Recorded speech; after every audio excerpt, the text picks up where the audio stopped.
শনিবার বিকেলে মালবাজার মহকুমার নাগরাকাটা ব্লকের বামনডাঙ্গা চা বাগানের মডেল ভিলেজের কাছে চিতাবাঘের আক্রমণে আহত হলেন এক ব্যক্তি।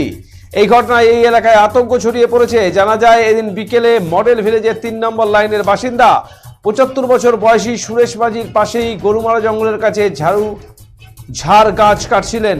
এই সময় জঙ্গল থেকে একটি চিতাবাঘ বেরিয়ে এসে তার উপর আক্রমণ চালায়। তার পায়ে এবং হাতে থাবা বসিয়ে দেয় বাঘ। এরপর এই ব্যক্তির চিৎকার চেঁচামেচিতে এবং বাঘের সাথে ঝাপটাঝাপটি করতেই চিতাবাঘটি গরুমারা জঙ্গলে পালিয়ে যায়। এরপর স্থানীয় লোকজন ছুটে এসে আহত ব্যক্তিকে উদ্ধার করে বাড়িতে নিয়ে আসে। খবর পেয়ে খুনিয়া রেঞ্জের বনকর্মীরা এসে সুরেশ মাঝিকে উদ্ধার করে শুল্কাপাড়া গ্রামীণ হাসপাতালে নিয়ে যায়। বর্তমানে হাসপাতালেই তার চিকিৎসা চলছে। খুনিয়া বন দপ্তরের আধিকারিকরা জানিয়েছেন, এই ব্যক্তির হাতে এবং ঘাড়ে থাবা মেরেছে চিতা। তার চিকিৎসা চলছে। বন দপ্তরের পক্ষ থেকে এই ব্যক্তির চিকিৎসা করানো হচ্ছে বলে জানা গেছে।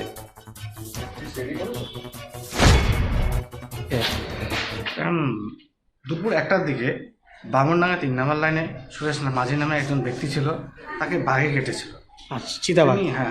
তিনি পাশেই, বাড়ির পাশেই যে একটু ঝোপ আছে, ঝোপের মধ্যে গিয়েছিল এই তার নিজস্ব কাজের জন্য, আচ্ছা, যেখানে তার লিপাটের দ্বারা আক্রান্ত হয়েছিল। আক্রান্ত হয়েছে। আচ্ছা, এখন কোথায় আছে? এখন ওনাকে শুল্কাপাড়া হাসপাতাল।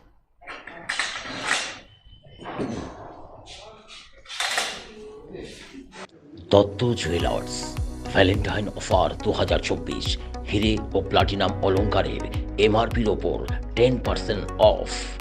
অফার চলবে 5 ফেব্রুয়ারি থেকে 17 ফেব্রুয়ারি 2024। স্বর্ণ শিল্পের শিল্পী Dutta jewellers, BS road, hotel VT building, Coochbehar. Contact 97349 06493।